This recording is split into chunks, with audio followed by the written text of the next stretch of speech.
my vlog. Yumi-uri yan. Saan? Yumi-uri yan. May tickets na si Daddy, wala na. Wala daw. Naku, wala. Dapat tickets tayo eh.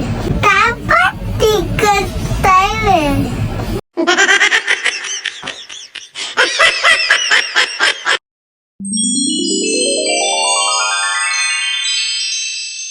Magandang araw. At dahil nga malapit nang matapos ang bakasyon ay susulitin na namin ang paggala. Bigla ang gala to this time at dito nga namin ay isipang pumunta sa Yomiuri Land. Mabuti na lang at malapit lang ang lugar namin dito. Isang diretsong sakay lang ng tren pwede na, makakarating ka na. Pero syempre kailangan mo pa rin sumakay ng bus mula sa station. At nagpunta na nga kami dito sa ticketing booth para bumili ng ticket. Magkano nga ba ang presyo ng ticket nila? Kahit ako hindi ko rin alam kaya nagtanong na lang ako. At narito nga ang price ng mga ticket na hati sa dalawang kategorya.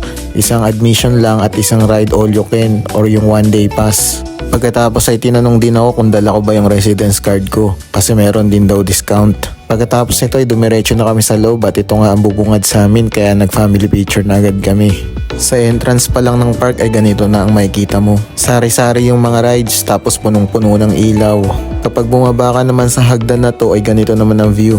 Halos mga kabataan ang namamasyal dito. Kanya-kanya silang kuha ng picture at video kasi nga naman Instagrammable ang lugar na to. Dito kasi sa Japan ay hindi masyadong patok sa mga kabataan ng Facebook. Mas popular dito ang Line at Instagram. Nakakaaliw din naman talaga tignan ang buong paligid. Sobrang ganda at sari-sari ang kulay ng mga ilaw. Meron din pala ditong gondola. Pero hindi yan kasama sa rides. Service yan mula sa Keio Yomiuri Land Station papunta dito sa park. 300 yan ang pamasahe dyan at aabutin ng 5 to 10 minutes ang biyahe. Tapos meron din silang mini presentation dito. Tara, panoorin natin. No time to sleep, yo, what's on tonight? KC, you feeling me, right? 2000 will 2K, the new millennium, yo, excuse me, millennium. Can't get bigger than this. Slip like Rick, I can't miss. Hold up, it is. KC, y'all, KC, y'all. And you run with it. What?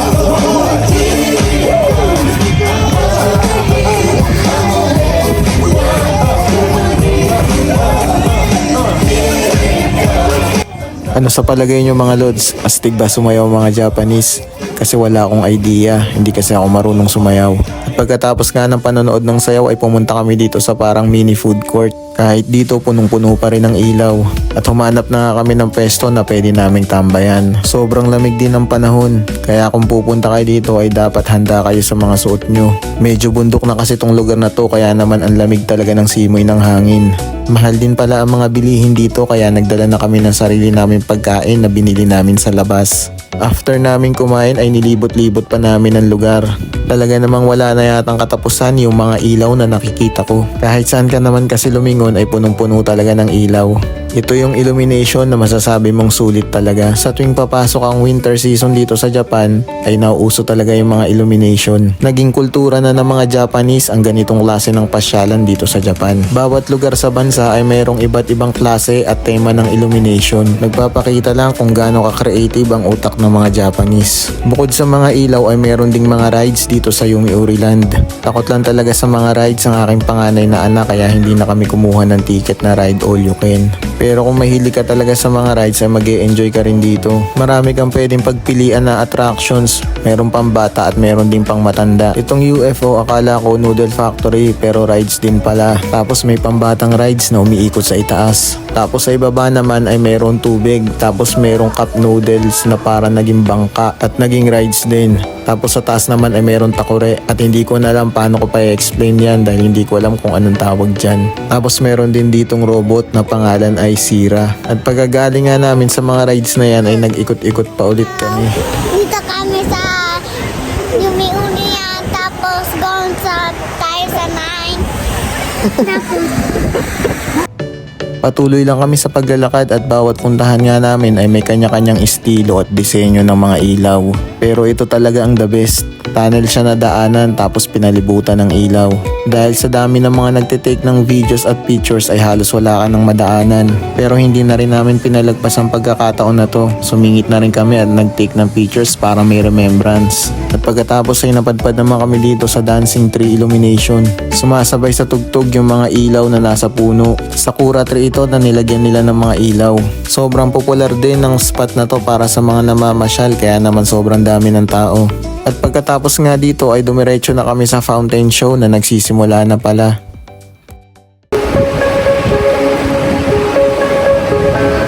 Pagkagaling sa fountain show ay may nakita kaming rides at nagayang sumakay ang mga bata. Ito lang kasi yung trip sakyan ng panganay kong anak. Since wala kaming ride all you can ticket ay bumili na lang kami ng ticket worth 300. At sumakay na nga kami sa loob ng train. Sa wakas makakaisa din kami sa mga rides. May phobia kasi ang anak ko kaya hindi rin namin siya pinipilit na sumakay. Kung anong trip niya ay doon lang kami. At ayan nga, tamang family selfie naman. At ilang sandali pa nga ay umandar na ang train.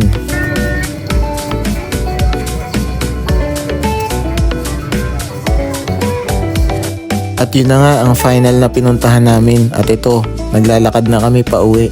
Sobrang nag-enjoy ang mga bata at syempre nag-enjoy na rin kami kahit malamig ang panahon. At sana ay nag-enjoy din kayo sa panonood. Pasensya na at medyo mahaba ang vlog ko for today. Maraming salamat sa patuloy na pagsuporta. Hanggang sa muli, sayonara!